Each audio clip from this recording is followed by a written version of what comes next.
Welcome to the Gym Owners Business Podcast with Mel Tempest. The Gym Owners Business Podcast is proudly supported and sponsored by Thomas Plummer, MyZone, Creative Fitness Marketing, and All Smiles Creative.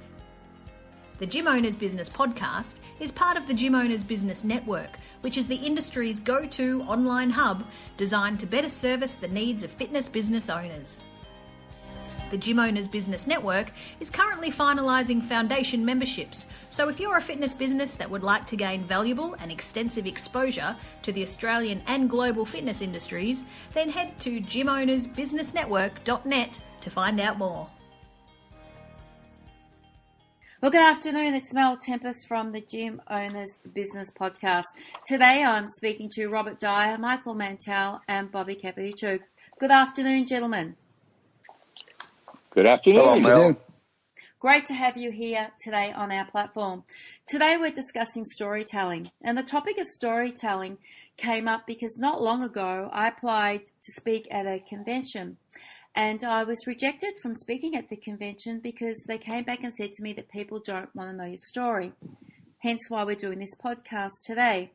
And so what we decided to do with our podcast was to divide it up into three areas: the start of your story, the middle of your story, and the end of the story.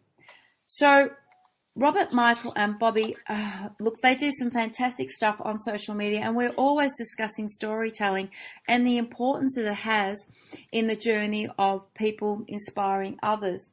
So what I thought I'd do is I'd direct the first question to Robert, because Robert just mentioned to me prior to the podcast that the most important message to get across is the content and the why of the content. So Robert, could you just explain a little bit more to me about that? Yes, Mel. One thing that is important, I guess, to me in this transition over time of going from, back in the day of we bullet pointed and listed things and we told a story, but it was like in a very boring, monotonous way. And so I think really telling the why about what your topic is, why you're doing this, how it happened, how this came about, that we are able to relate to humans, to people a lot better than we are if we just put out there a commercial ad about our product, our personal training services, our facilities. I think it makes a big difference when you can tell a story about the evolution of this and how this happened, and you capture people's attention better than just listing items, as a lot of people still do. Even in PowerPoints at educational events, it's still done that way a lot. So I think that's a big part. Is that stories helps us, helps people feel that we are human, and I think that that's an important part of the overall view of storytelling. So Robert, sorry. I was just going to add, when Mel and Robert and Bobby, when you think about storytelling has become a very hot, hip thing these days. When Harvard Business Review and other Wharton and Stanford business schools start writing about the importance of storytelling, this is going to be clickable headline kinds of things, and suddenly everyone's going to become an expert storyteller. And you think about this, storytelling is the oldest of all of the arts. As far back as you can go, people told stories to each other and people listened. The pilgrims returning from their journeys to Jerusalem told stories about their travels. The French and the English troubadours, the Indians, the primitive tribes in Africa, all told stories. And I think that it is, as Robert said, a human connection. And that's ultimately, no one is ever going to complain if you skip a few PowerPoint slides from your presentation and tell a story instead. that's engaging because of the human element that connects us all. It cuts across cultural lines as well. And there's some fascinating research, we'll talk about it later, about how stories can actually empower changing attitudes and behaviors in healthcare. So I think we're talking about a great topic today. Thanks, Michael. Just go back to Robert. Robert, if I want to tell my story, let's get real about this. Where do I start? Do I start from the day that I was born? Do I start from the day I went to school? Where is the appropriate place to start telling your story so that people understand where you're coming from?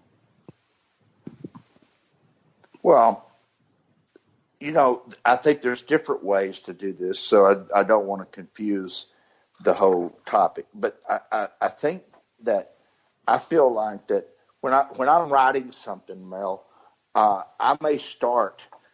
I'm always starting with the end in mind. First of all, I'm always thinking about where I'm going with this and why am I telling this? How do I keep fewer words out of it, but yet the things that I put in are meaningful? So it depends on the topic. Stories are used in all forms of communication, and a key thing is, and Mel, I think this is important, is sometimes I believe I've done this two ways myself, is I'll write a story just off the top of my head and what I feel at that moment, and it comes out good, and sometimes I overthink it and go back and edit and redo it, and I lose the whole emotion part of what I was trying to say. So I think that if you're going to sit down and write a story, it has to be something that is for a purpose. It doesn't matter if it's an email, if it's a story, if it's a social media post, whatever, if it's a campaign, whatever it may be, about yourself, your trainers. It's everything. Like Michael was saying, this goes back for years and years. This has happened. So, that's just how I go about it myself, is thinking through, but not overthinking it, because sometimes I go back and I miss the whole point of what I was trying to say originally. So what is your starting point though, Robert? So you've been very successful in business and you often get asked to tell your story. So what's the very first thing that you write down or that you say to start the story? Because sometimes I find that I'm really good at, say the middle and the end, but I always have a little bit of a bumpy start in the first 2 or 3 minutes of telling my story, and then I'm off and running. So what's your advice to people that want to get up or they want to write the story? What's the pivotal point that starts the story so they can tell the balance of it? Start with a question. I think sometimes, I think if you start with a question that engages the person, because this is so generalized, Mel, that we're talking about could be so many topics. But sometimes I do that by I'll ask a question in the very beginning and give examples maybe, and then start to tell what in the middle is sort of that the whole point of what I'm trying to make, and it could be a story that's a cliffhanger where I leave it where there's no end, where people are wondering what happened, like in a movie, or it may be that I'm going to have a second one or a third one that's an open loop type story. So it just depends on what I'm writing, Mel, and I don't think that's what you're wanting to. I'm not answering properly what you're wanting to get, but sometimes starting with a question is a good way instead of just telling. So maybe, let's say, for example, sorry, Bobby. So let's say, for example, you're a successful, because we're speaking to the fitness industry. Let's say you're a successful club owner. Maybe the opening question could be, so you want to be a club owner? Let me tell you a story about my journey. It very well could be. And you know what? That's a real thing that happens to me and what I do all the time. People come to me and they tell me they want to start a health club business. And I'll say, why? What are you going to do different than the 7 clubs down the street from you? What separates you from these people? How many members? Have you thought about how many people you have to have at certain price points to even make this business work? Have you really thought about these things? And then the story, as you know, all of us know, would go a lot of directions from there. But in that example, that happens frequently. And the first 3 or 4 things that I say are questions that really sometimes heads this off to, maybe that's not what I should be doing. And I try to, it's just that I try to just tell them the truth.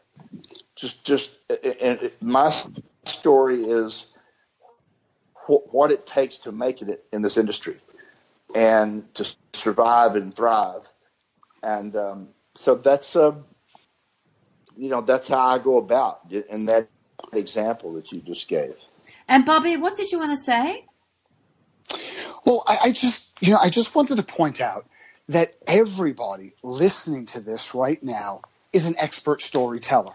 It's a valid question, where do you start? Because there's so many layers to our stories. But if we weren't all very highly skilled storytellers, we would not have been able to effectively navigate our way through childhood. Now, let's go back a little bit, way back. When you think about what a story is, Michael said it's the oldest art. Well, what conceived that art? What gave birth to it? Stories started, they were rooted, and they became mythology. Now, mythology is nothing more than sacred tales we tell each other to try to explain and more effectively navigate through the human condition that binds everybody across cultures and across time. As a matter of fact, if you take a look at any mythology, there are common reoccurring patterns and themes or archetypes that are symbolic in nature, but it transcends any one individual. So when you take a look at story in its historical sense, it has psychological, it has sociological implication. Let me get into that. But we're all really good. But if you think about how do you identify where do you want to start, I think the reason why a lot of people struggle with storytelling is because we go from being these creative and brilliant storytellers to identifying misconceptions, taking on other people's assumptions and developing neuroses and the desire to look good. And we get in our own way from our natural storytelling ability. And sometimes the worst place to look in order to see something is to look directly at the object that you're trying to ascertain. And that sounds so counterintuitive, but sometimes you got to look in other directions and then make comparisons. So maybe the question is, well, not where do I start in front of a room, but take a look at any story that you've been impacted by and model yourself. Utilize modeling.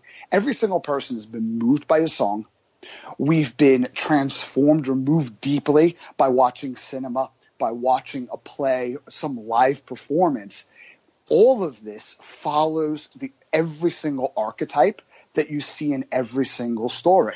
So if you're going to take Star Wars, for example, we didn't see Luke as a child. We didn't see him all through his childhood. He wasn't learning how to walk. He wasn't drooling all over himself. Not saying that wasn't relevant to his character, but it wasn't relevant to the outcome of the film or the message that George Lucas was trying to convey.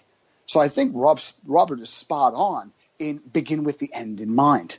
So it's not so much where do I want to begin within my story, but why should the people in the seats listen to me? It's a very important question because they're asking in their mind, why should I listen to this person in front of the room? What is the major definite purpose of them even attending one of your presentations in the first place, and what are the objectives or the measurable problems that you're looking to address and solve for.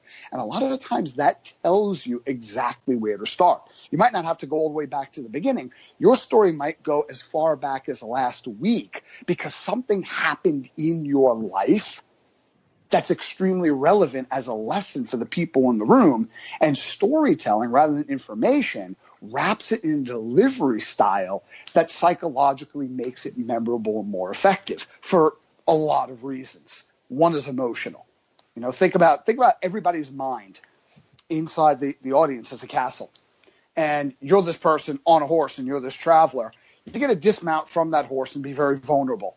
Then you got to walk across a bridge that's over a moat with all of their issues, all of their resistance, all of their fears, all of their apprehensions, all of their belief systems that they get a sense of certainty from and therefore safety. And you've got to overcome all that stuff, and all that stuff is all those crocodiles. And then when you finally get across the bridge, before you can enter the castle, before they let you into their brain, there's this massive guy, bulging muscles, black hood over his face with a tremendous axe. That's their limbic system. If you don't get through to them emotionally, starting with the why, as Robert so beautifully pointed out, that guy's going to cut your head off and you're not getting anywhere near the castle. But that guy, when he's listening to you and you're petitioning as to why they should let you in, past those doors into their mind, he's asking one question: is it safe? And anything that's exciting, anything that's advantageous, beneficial, anything that's aligned gets in. Anything that's threatening, fearful, antagonistic, well, the guy with the axe deals with that quite expeditiously. So stories are the emotional gateways to somebody opening up their mind and letting you in. They also, because they work on emotions, they elevate hippocampal function. And you can also remember what it is that you heard. I mean, if you think about your favorite scene from your favorite film, even if you haven't seen that film in 10 years, you could probably recall it in vivid detail. And you probably get a level of enjoyment by recalling your favorite lines verbatim from the film. But you don't know what you had for lunch Tuesday if you didn't eat the same thing every day, every week. Does that make sense? So stories have that power emotionally, but it always begins with, what am I trying to convey? And then when you take a look at how to structure a story, that's been done for us. It's been done for about 7,000 years of all recorded history. So if you take a look at, Myths to Live By is a great resource for story, as well as Robert McGee. The title of the book is Story, or even The Hero's Journey by Joseph Campbell. It sets up the whole hero's journey. And if you look at any film or any compelling story, whether popular or whether it's your own film that nobody else really knows about, it all begins the same way. If you take a look at the hero is always initiated by the size of the quest. And they never want to go. See, the hero's never the person who volunteers for this stuff. They're always reluctant, or in the vast majority of times they're reluctant. But they start out by the size of the quest, and if they don't go, there are serious consequences. So the heroes don't volunteer, but they are called. Well, if you take a look at the body of any story, there's basically a triad. There are three components. So as the hero is going through and encountering trials, and each trial is getting bigger and bigger until they face the abyss, their major trial, well, there's three elements that the guide takes them through. Well, one is there are certain things that the hero needs to have. These are your tools. So really simple example of this is if you want to do a TRX class or a kettlebell class and you don't have any kettlebells, well, that's a problem. Hard stop right there. So there's things you need to have that you got to communicate, but there's also things that the hero needs to do. What comes to my mind is Frodo and his journey. He needed specific directions, and Gollum kept taking him off his path for his own insidious purposes. However, you need to know what path to go down But then there's other elements, because you have to ask yourself, if you're Frodo and you have your tools and you know exactly what to do, does that guarantee success? And if you've ever seen Lord of the Rings, you know the answer is absolutely not. That nowhere near guarantees success. As a matter of fact, there are a lot of people who know exactly what to do and have the right tools, but can't get themselves to do it, because going through any journey, which is what a story is intended to guide you through, is not just a matter of what you need to do, but who you need to be. There is an internal struggle that Frodo needed to overcome. And along the journey, before the journey was even complete, he needed to evolve into the type of person that could fulfill the commission that he was given. So you have things that you need to be, you have knowing what to do, and what you need to have. So, Bobby, sorry, go on. Yes, that structures. No, and that structures it. And at the end of every story, the only way the hero is able to go back home is when they're transformed. They have resources, and those resources can be employed not just for their good, but the good of the community that they return to. And it always has some sort of moral or recap. So if you wanted to structure it, beginning, the why, the middle, tools, training and development, and the end of the story, moral recap. So, Bobby, let me ask you something. At the very start of that conversation just then, you said that it's all about tapping into the person's emotions. But how can we rely on getting through those emotions to get the end task delivered? Like, so I'm up there and I'm speaking about my story and I'm wanting to inspire others to follow their dreams and that. But how often do we really tap into their emotions that they actually go forward and implement some of the stuff that they've heard from us? I understand where you're coming, with the structure and everything like that.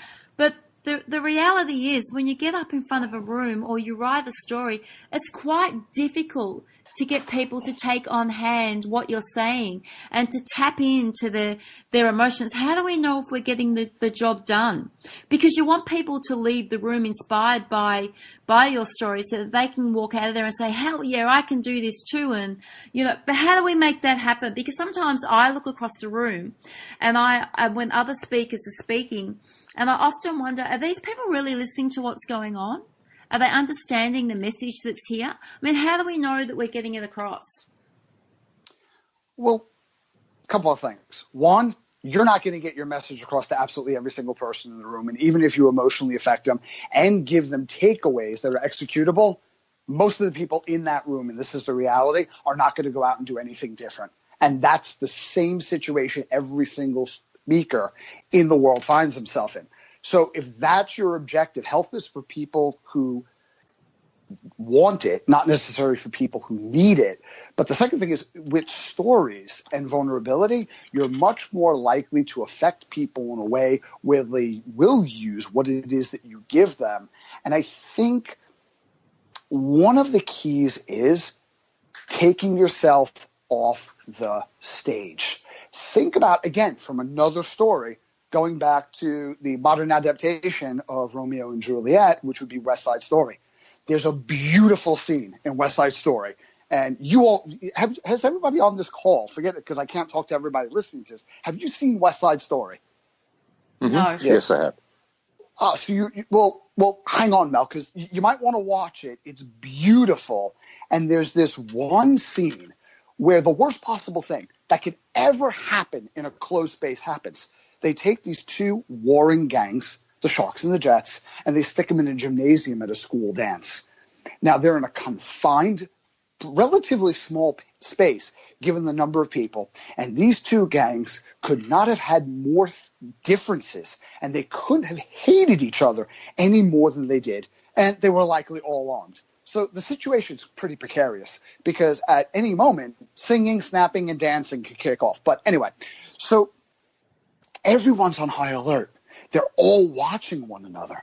But there are two people in the gymnasium that not only are they not on high alert, they become completely oblivious to everyone and everything in their surroundings. And these two people obviously are Tony and Maria, are protagonists of the story. And their eyes lock across a crowded gymnasium. And then the symbolism, like we talked about symbolism, not signs. So these are things that not really exist in the real world, but are symbolic of it. You hear the music start to fade, and then the lights start to darken. And then there's a spotlight on Tony and a spotlight on Maria. And as Tony and Maria start to move towards each other, the spotlight converges into one, symbolizing that they are totally and completely infatuated with one another. Now, if you are watching this and you asked yourself, what is Tony thinking about? The answer would be nothing. He is in what Mahaly Csikszentmihalyi would call a flow state, and he is absolutely immersed in the being and in the moment of Maria.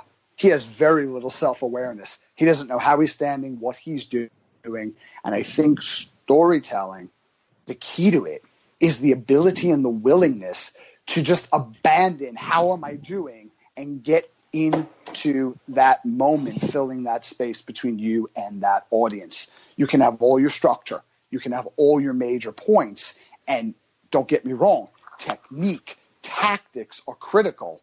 But on that stage, intention far supersedes technique. Okay, I've got a question for Michael, and it was something that Bobby said earlier on in that conversation. So why do people come and listen, Michael, if they're not going to act? Okay, well, Bobby said quite a lot. Let me bring it back down to some practicality here. First of all of us tell ourselves stories. We go to a convention because we think it's going to help us in some way. Some go to conventions because we tell ourselves a story. We should go. But it's always in some way we go because we think it's going to be of value to us. And the stories of how you define that are broad. So your question, Mel, is, if you just say that question again, because I want to set it up right. All right. Your question again is... Okay, my question is, I was saying to Bobby, how people come in and we aren't able to tap into them. So why do they come and listen to us if they're not going to act on what we're saying? Because they have many reasons for sitting in that audience. One difficulty might be they can't allow you, Mel, to be the one who's going to teach them anything. They won't allow Robert. Who does he think he is? Or Michael or Bobby? Who do they think they are? There's people listening right now. And they're saying, this is a bunch of bull. This is nonsense. These guys don't know what they're talking about. So number one, you asked a very important question before, and that is, how do we connect with people when we look out in that audience and we know they're turned off? I think that technique, the ability to read someone in that audience and connect with that person at a deep level. I'll say soul, but I'm not talking about religion here. But to make eye contact, we've all had that experience of standing in front of an audience and using a story, making a point, and you realize the person in front of you, 20 rows behind, is like looking everywhere else. My goal at that point is to find a way to connect with that person. So oftentimes what I do is I'll walk around or I'll point to that person or I'll say, can I ask you a specific question here? Something to engage that person. The fact that there's so many wonderful hot books out today about storytelling and how to engage people in stories. Every story, the structure of every story is similar if it's going to be successful. There's an inciting moment, there's rising action, there's a turning point of climax, there's a failing action, and then there's a moment when there there's a success story that people can connect with. This is used in marketing all the time. I can give you many examples from the Dollar Shave Club to Dropbox. Dropbox, we all know what Dropbox is. Dropbox uses this pyramid of the beginning. How do I start? What do I say to engage people? So if I tell people, can I tell you how I got into the University of Pennsylvania 6 months after they closed down acceptances? People go like, what? They're hooked. They're hooked. And so without going through too much of this, I just want to make a couple of other quick points. Our job is to help multiply the echo effect of our stories in people listening, so when they walk out, they retell our story in their own voice and through their own experience. That's critical. It's so interesting. The actual science of this is fascinating. I'll just tell you a quick study. Two psychologists, what are their? I forget their names. Not important, but if I could remember them, I would tell you. I can't remember. Okay. In any case, Melanie Green and Tim Brock, two psychologists. They say that when you tell a story well, you have radically altered the way information is processed according to the neuroscience that Bobby talked about. They have found that people who are absorbed in your story, that story changes them. And meaning highly absorbed people detect significantly fewer false notes. Think about this. We're all exposed to fake news every day. If we're absorbed in the story and we tell ourselves, this guy's on my team, this woman's on my team, our cognitive bias, the story we tell ourselves, doesn't allow any ability to see negativity.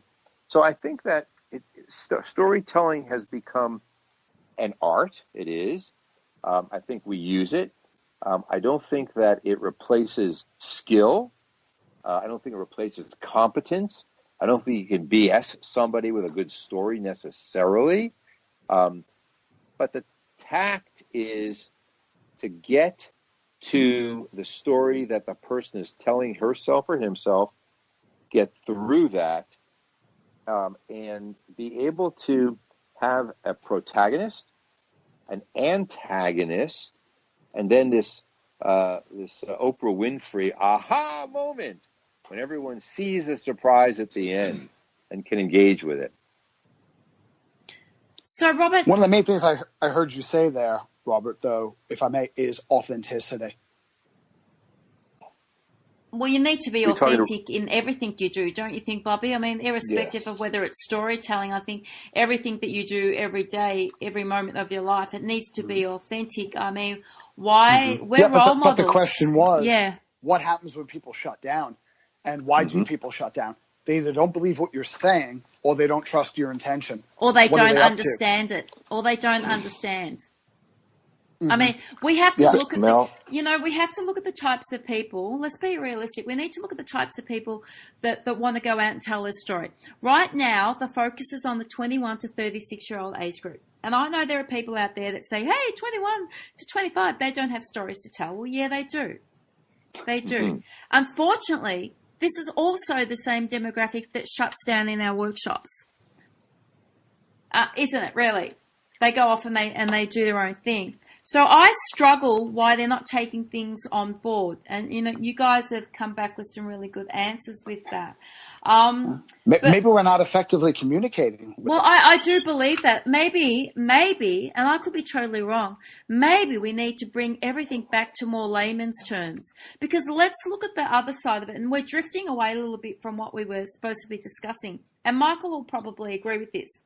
The reason we need to bring things back to layman's terms so that they understand is because when they're going off and being educated in these 6 to 8 week courses, they aren't getting educated enough to understand what we're delivering. Does that make sense? I think it makes sense, Mel, in many ways. I think it goes much more beyond that. The skill of a wonderful presenter is not resting on her or his laurels, but rather being able to emotionally connect. In other words, does a presenter who's talking to that young age group, does she or he know how to talk with that group?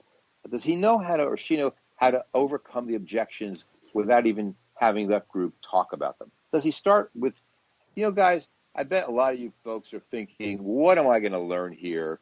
How am I going to use this? This is not really going to help me. Come on. How many, put your hands up. How many of you feel that way right now? And someone just laughed. I don't know who it was, Bobby or Robert, because the group will react. They'll raise their hands. And we talk. Tell me something. What are you here for? If you're thinking, I don't know if I'm going to learn anything, and suddenly 3 to 5 minutes of the introduction of that presentation, I've got them. And they are now putty in my hands. And I'm not saying that because I think I'm a great presenter, but as a tactic, I've gotten through the resistance. If you don't get through that, and you think you're going to get through it just by great PowerPoints and a wonderful story and big words, it's not going to happen. You'll push them away further. Ask them to talk to you about their resistance. It makes a lot of sense. It works. I just gave a talk at a big pharma group. You were joking around with me on Facebook the other day. And I walked in, I thought to myself, oh my gosh, these people and I are on 2 different planets. And I said, how many of you are thinking, how am I going to learn from this character up here? And they all chuckled. And I said, and I'm thinking to myself, and how am I going to talk to you? You're in big pharma. Like, I hate what you do. And everyone got a chuckle and everyone laughed, but we got through it. It was great. I got invited back. But it was being honest up front. Exactly. I like that. And I think that's part of the story. It was more than honesty, though. Like when I'm listening to that, yes, that's honesty, that's candor. But what I really like about the example you gave, Michael, is that's empathy. What are these people going through? What are they afraid of? What are they resistant to? When they walk out of here, what are the challenges that they're facing? If I address that, it's just like a member who walks into the gym and sits down for an orientation, and they don't like exercise, mind you. They don't want to be there, but the very first word out of their mouth 2 minutes into the orientation is, I thought we were going to go work out. How come we're not working out? And every minute you don't go and work out, they get more and more apprehensive. But why does someone who doesn't even like exercise, why are they so keen? Because their biggest fear is this whole place looks like nothing but a bunch of furniture with weight stacks attached to it. I will never understand how to use this. And if I don't know how to use it, I'm going to fail. So they're operating off of this expectation. And the further you get from the expectation, the more apprehensive they get. If you rock up in front of the room and you're anticipating what is their single biggest barrier to learning and what are their biggest problems in the real world when they leave here, and you address those up front, that's honest. Yeah, that's authentic, but it's empathetic as well. Robert? The key is to be willing to ask those kinds of questions. Robert, you're a brilliant presenter. Yeah. How do you start with an audience? Oh, Michael, it's just sometimes I'm walking down the hall to go into the room and I don't know yet until I get into the room and I walk down the aisles and I introduce myself to every person and try to shake every person's hand or acknowledge them. Then I start to get a feel for the room. This probably isn't the way it should be done, but sometimes I don't always know the answer to the question as to exactly how I'm going to start. And it depends on the audience. And I sort of get just an instinctive feeling about who's there to be critical and who's there to learn, because there are those that attend that are there to see what you do know or what you don't know or what they know more of than you do. So all those things and others come into play, and it's on their list there of, I knew he didn't know any more than I did, or that type of thing. And then, it's, I I want to say something here that really brings us back down to Mel, your example real quick, and then I apologize if it's off your track. But about when you sent in this information about yourself, this story about yourself, and then you got declined. Well, whether you were successful or not, you gave it a good attempt. You did hopefully your best. And sometimes, like all the other people that you and I and Bobby and Michael deal with, they're not always going to win every time. In fact, that's a fairy tale. We're not going to win every time. You being rejected may have nothing to do with you. It could be so many other circumstances. And I wouldn't give it another moment's thought. So enough on that part. The another thing I'm going to tell you about storytelling is what I like to do most. There's two things that I like to do most.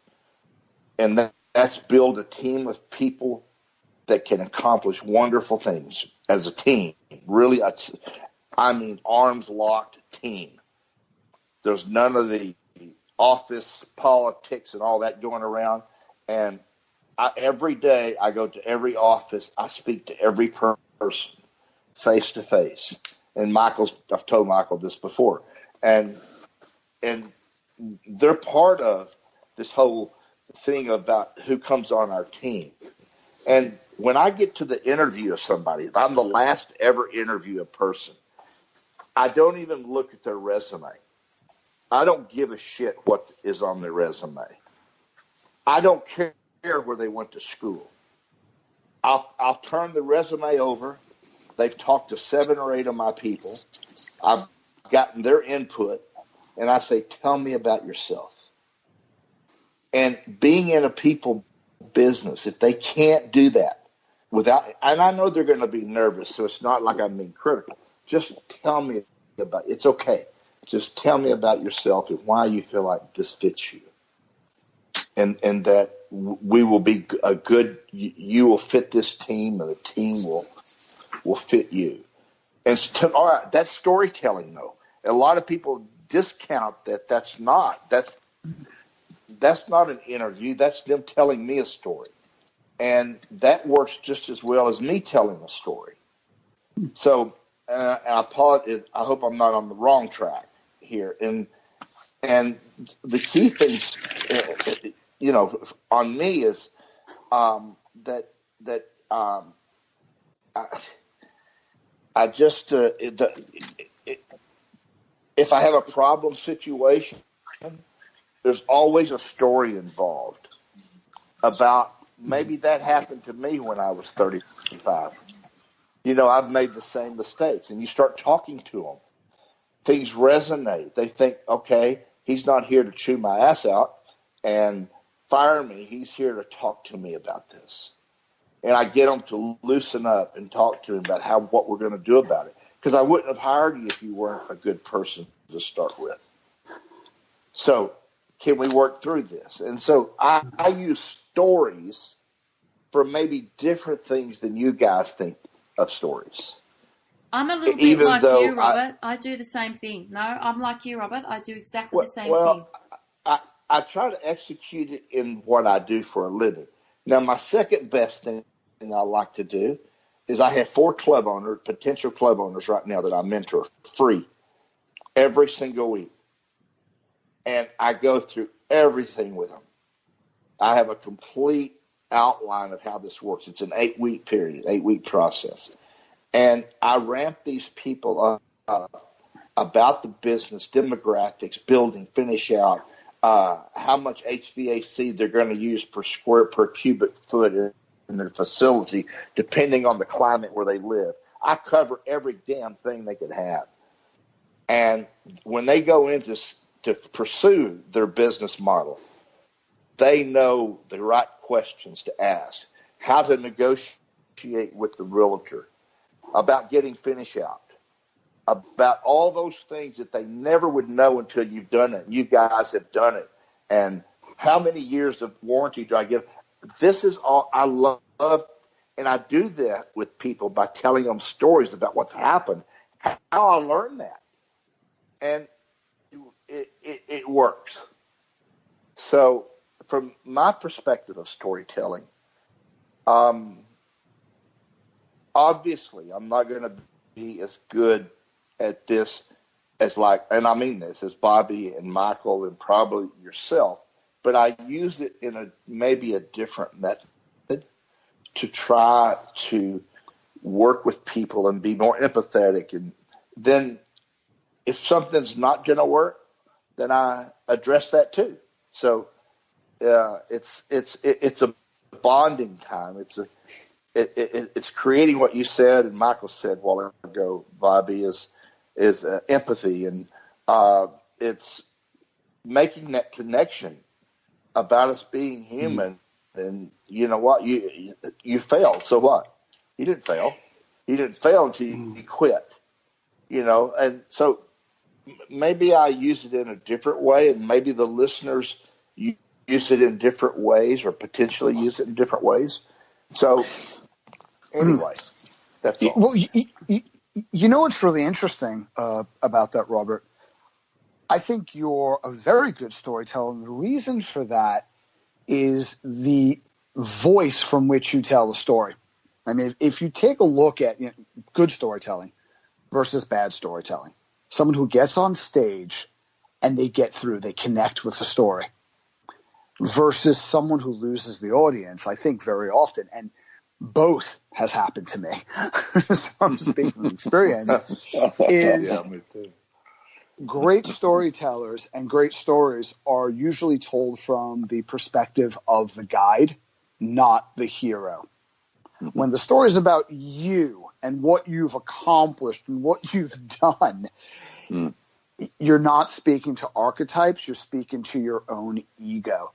And archetypes are powerful because they're reoccurring within our lives. Jung, laid out 12 archetypes, and every single one of us fall into one of those 12 as a dominant. We have a couple of others at different points in our lives that are strong, but all 12 are in us. And when you speak from the perspective of the guide, you allow the people in the seats, or the person across the desk from you, to step into the role of the hero. And if you understand, again, what that person is going through, it's like a roadmap, isn't it? A story. You need to know where that person's starting from. Where do you want them to go? Or probably even more powerful, where do they themselves most want to go? And how are you going to navigate through sometimes an unpredictable terrain to get them there? And that journey between those 2 points is the story. And when told from the perspective of the guide, it includes the archetype, because it cannot. And the person can then project themselves into your story as the protagonist. And that's personal. And because it's personal, it's pervasive. I was just thinking, based on what you were just saying, Bobby, that I was thinking about myself in relation to what you were saying. And I think, having spent 40 some odd years as a psychologist doing psychotherapy and coaching and so forth and so on, where my job was not to be the expert, but my job was to be the curator, to help the person in front of me, or the couple in front of me, or whoever it was, to help them find their way, not for them to find my way. I realized that that's exactly what I do when I'm in front of an audience, to tell a story in a relatable way, but ultimately to be a curator, not the expert. Lots of people who get up in front of audiences want to be the expert. But I think that ultimately, Mel, those people who turn away, who start to turn off, they don't turn away when you have connected, helping them feel like they're the expert. It's not uncommon for me to say to an audience, look, you guys know a lot more about this than I do. Let's learn a little bit about this together here, or something like that. I'm not necessarily those words. But I think that's the difference, being a curator or being the expert. So, And I Michael, think a good story. I was just writing down some notes about what we've been discussing. And so, just based on what you just said then, I've sort of worked out our start, our middle, and our end. So, using what Robert said to ask a question at the start, of your storytelling, then perhaps to connect, let them know what your intention is, and then also the resistance, which you spoke about, Michael. I don't want to be here. I don't know nothing about your business. Are they some of the points that you would recommend to those that want to start to tell a story? That I know that you've spoken about your stories, like Robert did, when you're interviewing people and in other incidents. But for those that want to get up and tell it to a large group, or for those that want to write, their autobiography, are they some of the points that you would write down and you would definitely use to navigate your way through it? The ask the question, the connect, the intention, and the resistance. Is that going to get me from the start to the middle? And what is the end of a story? And my other question is, do you really think that you can fail at storytelling if your story is real? It depends on what your goal is. I think that if someone wants to get up and talk about him or herself, you cannot fail. But if your goal is to use some experience you've had as a way of hooking into other people to help them motivate themselves, whether it's to exercise or diet or buy a product or to open a gym or whatever it might be, then I think you can fail. I think you can. Let me say it very simply again. If you want to get up and talk about yourself, you can't fail. But if you're getting up to talk about yourself as a way to help people find something in what you just said that they find motivating in themselves, I think, yes, you can fail. Robert?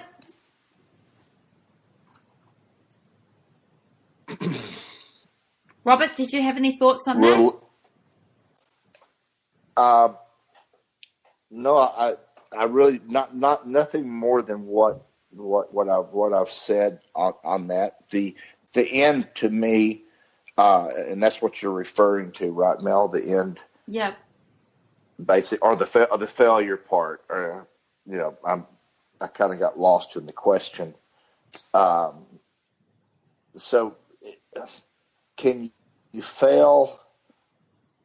Yes, you can fail. But I don't, I must be weird. I don't take that as that I failed. I really don't. I'm not just saying that. I don't take it as I failed. I may not be happy with myself. I might kick myself in the ass and say I could have done better. But it's not a total failure because I did connect with some. And you determine that in the speaking situation by how many people sometimes reach out to you or even stop you to where you can't even get to your next presentation because they want to talk about it. You're resonating with them. So it's not as bad as the picture I feel like you're painting on the failure thing. And Bobby said it and Michael said it, you're not always going to come across and it'd be spectacular to everybody. I'm paraphrasing. To everybody. There's going to be those others that you're never, ever going to please or satisfy, or they're never going to believe you. And so, I'm like the old duck that the water runs off their back. I try not to let it stay on me too long. I let it run off and keep on to the next thing that's more important than me not resonating with that person. I've also had them, Mel, later on come back to me, maybe a week, 2 weeks, or whatever later, and said, I was at your deal, and you're speaking, you're on the topic of this, and I was in there with a bad attitude. I mean, I've had them come and sort of like confession and tell me that, can we talk about this again? Do you have a few minutes? And I said, always. Of course I do. So sometimes when you think you're failing, you may not be failing, Mel. And Guy, when you're talking about this, it makes you feel like you're talking in circles. You say you failed, and I'm saying no, you really didn't. But you might have failed with some, but maybe not. I think you get what I think you three get what I'm saying. The rest of you in the audience, hell, I don't know. We're connecting with some, but we're not connecting at all. I think that the most important message is that it's okay to want to tell your story, and to take some points from today's conversation, which I said just before, a great starting point for somebody that wants to do this is to get up and ask a question, and the middle of the conversation, you need to connect, you need to have some type of intent with your audience, and perhaps to have a little bit of humor about any resistance that could be in the audience. I'd like to ask each of you the same question. To those that are listening now that have considered going out to tell their own story, whether it be in front of a large group or to put pen to paper, a really great tip that you could give them, and something that they should avoid doing that you've done yourself that was a mistake. So who would like to go first? Michael? Oh, boy. That's a very complicated question. Please don't make it complicated. No. I'm gonna make it very practical, down to earth. Number one, the tip. The tip is know why you want to get up and tell your story. If you just want to get up and talk about yourself, I don't know that many people are necessarily going to be interested.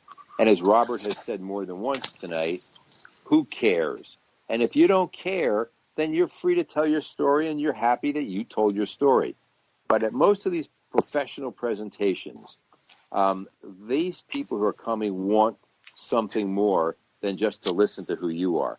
They want to learn something. So what I say is make sure that the information, the story you're going to be imparting, while it may be about your own experience, has a way of connecting to other people.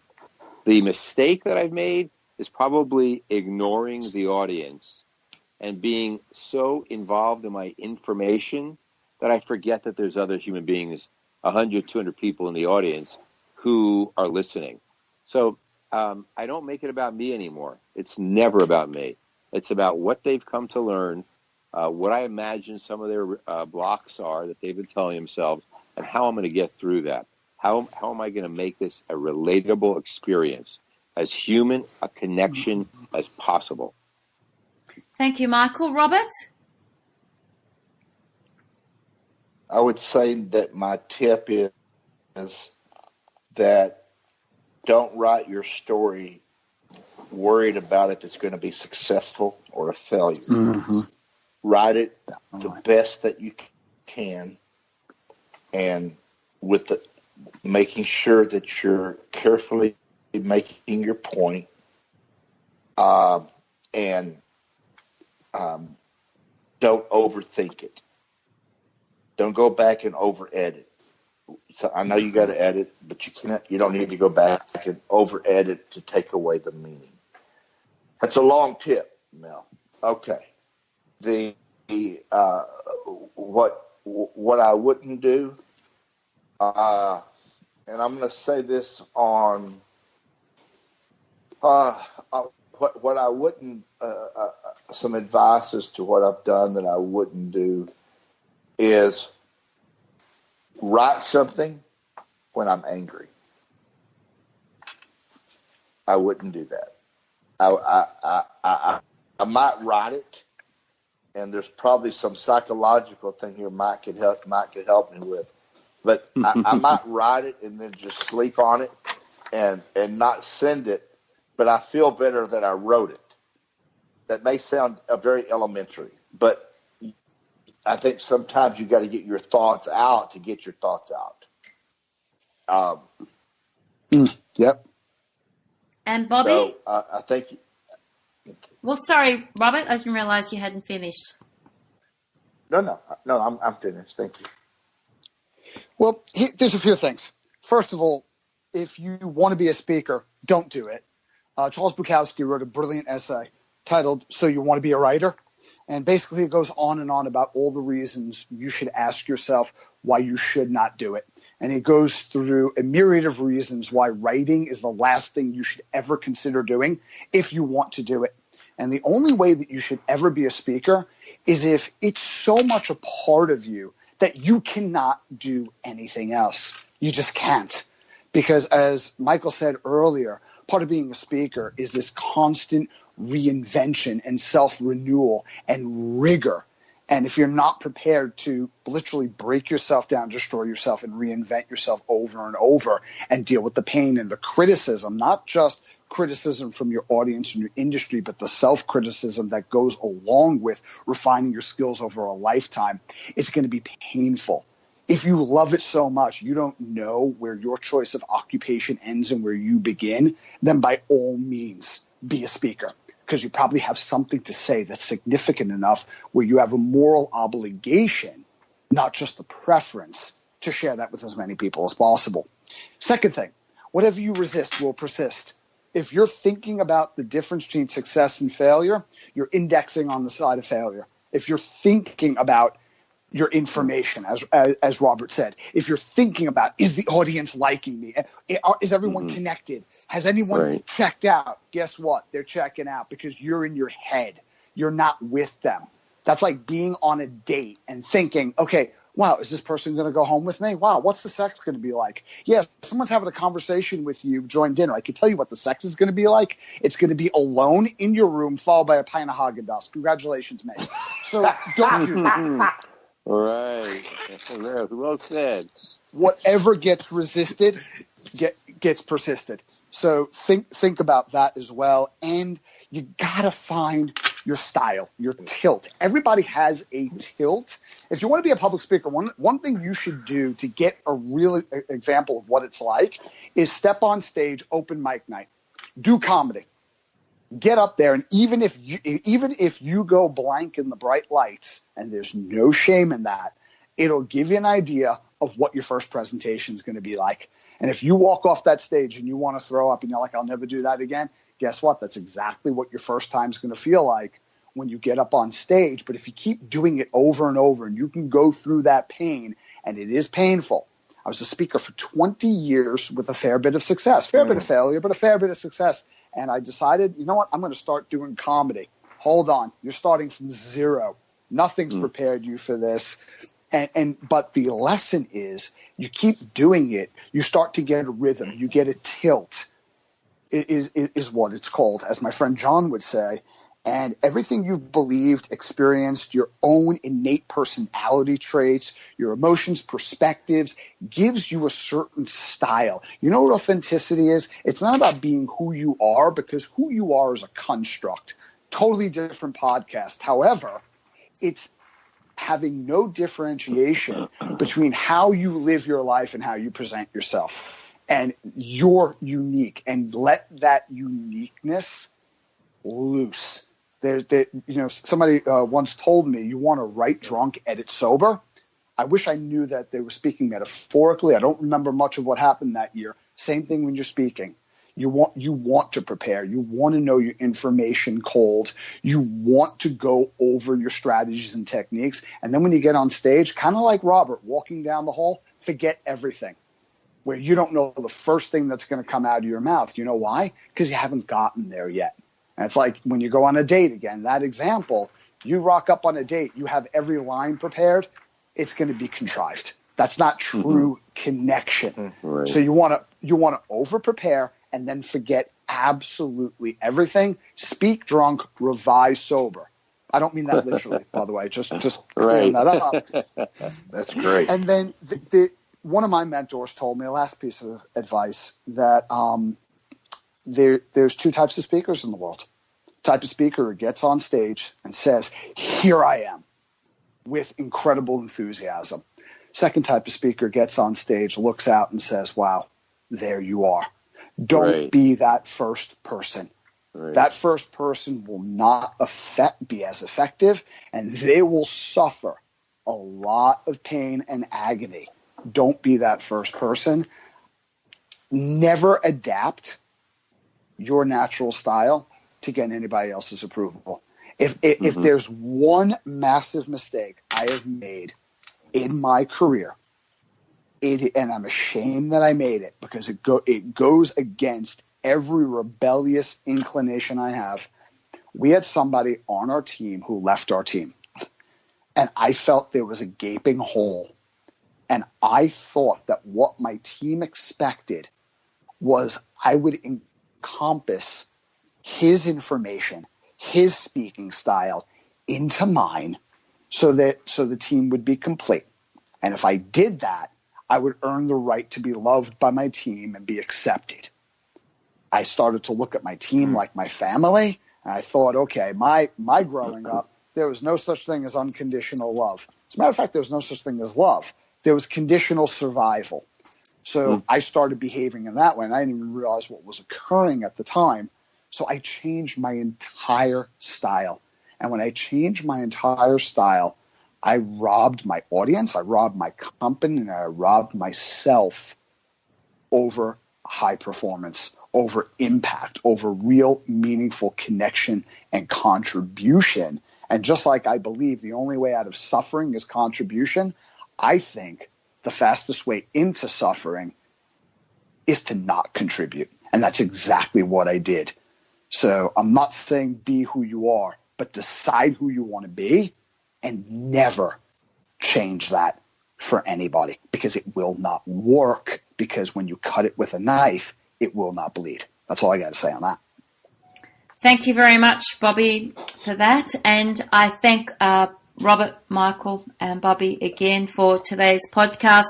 I'll just run through some advice that the gentleman gave us at the end. Michael said that it's most important for you to know your why when you're telling your story and not to ignore your audience. Robert followed up with to write the best story that you can and not to overthink it. And he also said not to write when you're angry. If I can just interject there, one of the things that I used to do quite often was write when I was angry. And now what I do is I actually get my phone and I videotape myself with my thoughts, and then I re-watch myself and I feel a whole lot better and I move on with the day instead of putting it on the screen on social media or in text format. I find that works really well for me now. And Bobby said, don't be a speaker. And if you do, get used to motel rooms and adopt for approval. Never make anything about you. And Haagen-Dazs. I didn't want to add that bit. Again, look, we've been podcasting for an hour and 5 minutes, and we said we would do 45 minutes. We never ever do 45 minutes. We always break the rules. I hope that those that are listening today have followed us all the way through to the end, and I hope that those listeners do take the first step into public speaking or perhaps applying at conventions to get up and tell the story. For me, every story is worth telling. And I think that, it's the most important aspect of the fitness business industry. It's storytelling. It's what we're about. It's what we do. And that's how we improve lives every day. Thank you, Robert, Michael, and Bobby, for your time today. I will drop the gentleman's... Thank you. Thank you so much. You're welcome. I will drop the gentleman's details into the end of the podcast. I look forward to speaking to them again very soon. If you've got any topics that you would like this awesome panel to discuss, please do let me know. We're always looking for something new to chat about on the Gym Owners Business Podcast. Thank you very much.